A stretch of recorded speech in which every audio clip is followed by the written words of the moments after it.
Today, we'll move into more Philadelphia Eagles issues. We got it all out of our system yesterday with the 76ers.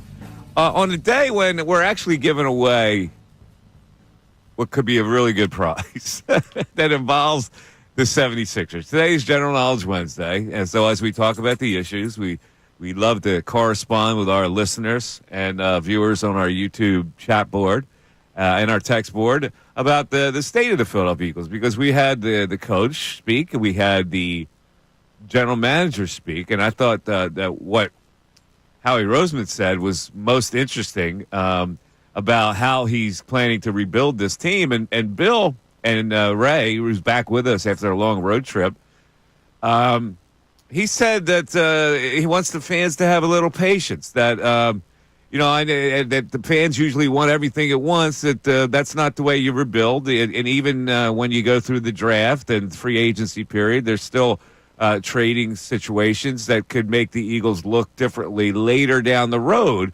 But he's asking the fans to have patience. Now, there are two things that come up here. One, I think he's paving the way to be looked at favorably. And he doesn't really want the pressure to build on his offseason. So he's keeping the fan base at bay a little bit, which I think, I don't know how I feel about that. But secondly, he is saying that we got some work to do. And I guess that means that he knows that he's going to lose some players. So when and we'll play what Howie had to say, but read the quote, first of all, that he had a meeting with reporters before the actual presser. And so the beat writers got a chance to talk to him. Zach Berman tweeted this line out. Go ahead. Tell me what that line is, Bill. Yeah, you're right. Before he met with everybody, he talked to the beat reporters, and this is it. This is the quote from Howie Roseman. It may look different. Some of the moves that we may have to make here may not be what are necessarily on other people's minds. It's probably not going to look like maybe the conventional wisdom thinks it should look. I would just ask our fans to just have patience throughout the offseason. The offseason doesn't stop in free agency. The offseason doesn't stop in the draft. Close quote by our man Howie Roseman. He's got the fan base in a euphoric state right now, let's face it. So I don't think he needed to say that. I think the fans have enough trust in him that he's do the right thing to keep this team above the top of the NFL. So, I don't know. I was a little passive-aggressive there. But I don't know. There's been some changes already, and Sirianni talked about Patullo, and Howie was asked about the acquisition of the big free agent Myles Garrett, and he kind of sidestepped it while saying that we're always interested in great players, the whole bit. But I thought Sirianni, your buddy, defending Kevin Patullo is really interesting. And here's the quote: "There is not one decision that I have ever made in the building without Kevin Patullo." And really, as you look at last year, particularly the last 4 years, there is not a decision that the coordinator who's in place didn't make without Kevin Patullo as well. So he's saying, Kellen Moore, guess what? You're a product of Kevin Patullo. I've been with him. Obviously, I trust him, and I've seen him grow as a coach from the moment I have been around him. What do you make of that, Bill? They're clearly high on this guy. Now, Sirianni was also asked. The head coach is high on this guy. Well, and they were asked, did you interview anybody else? And Sirianni says, yeah, we did extensive interviews. Now, I don't know who they interviewed. They haven't revealed who else that they've interviewed. But it sounds like this was the guy who was at the top of the list.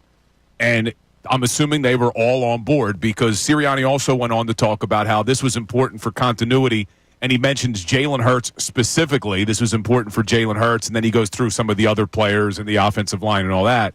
But clearly they felt this was the best decision to keep things as close to what they were last year as possible. Because we keep hearing, 10 different play callers in the last 9 years for Hurts.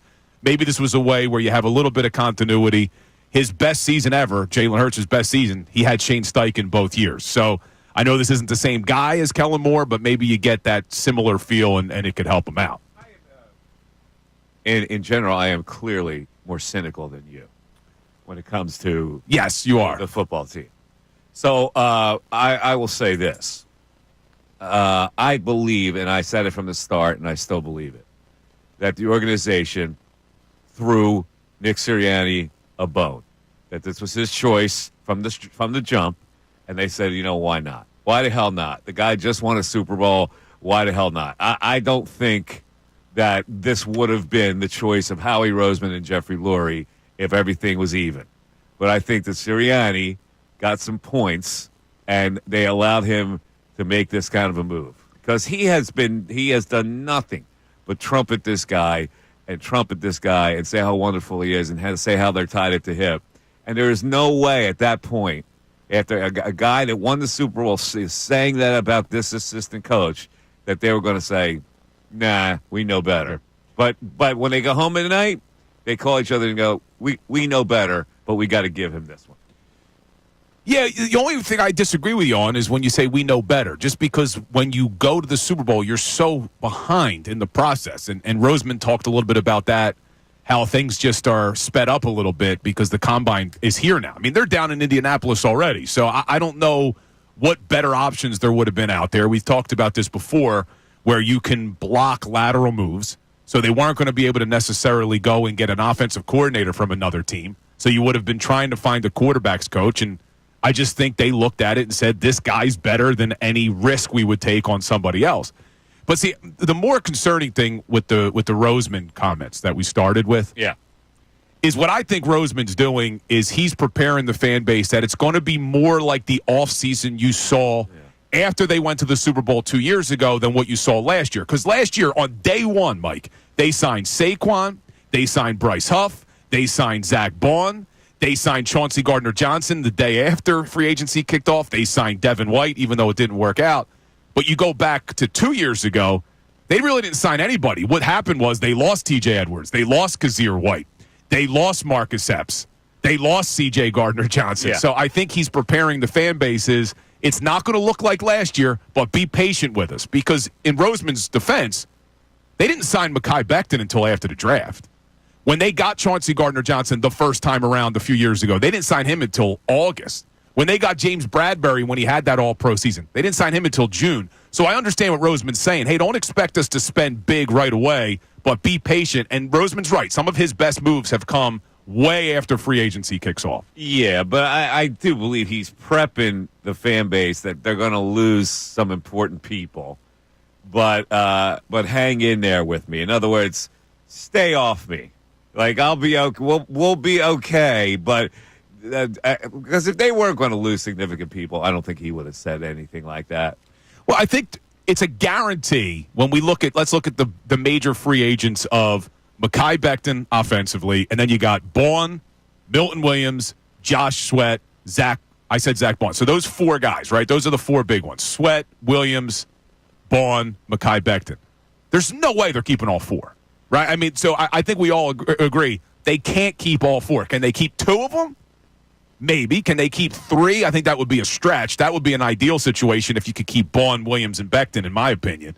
But you're going to lose at least one of those big names. I got to be honest with you. I think he set himself up where he has to now pay Bond because he said just because we haven't paid a position in the past doesn't mean we never will. People are going to use that statement against him like an axe.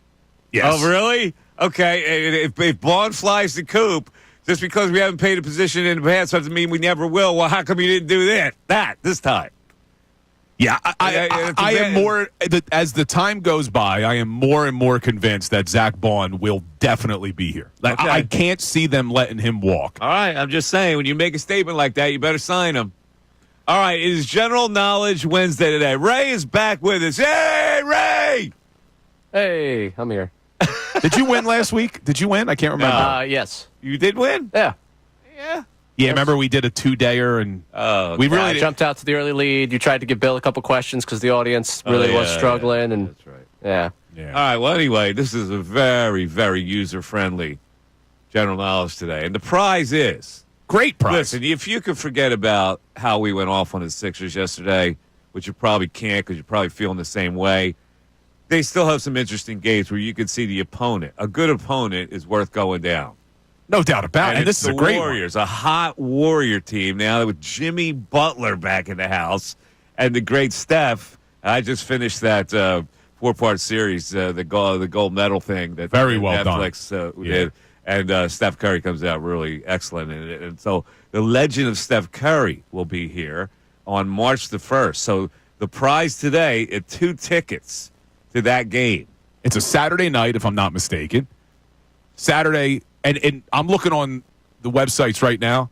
You can't get a ticket for under $70. No, it's a pretty hot ticket. So we have them for you, and all you got to do is answer a general knowledge question correctly, and you qualify for the general knowledge prize if also you beat Ray Dunn. So our subjects today will be your basic general knowledge question, and then it'll be TV and movie characters, and then NBA three-point contest winners. Oh, Ray's going to be on fire. You think so? We'll see. Because I got to go deep with this. Ray Allen? Not the ones you're going to remember from last year or the year before.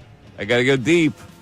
610-632-0975 is how you get into the show.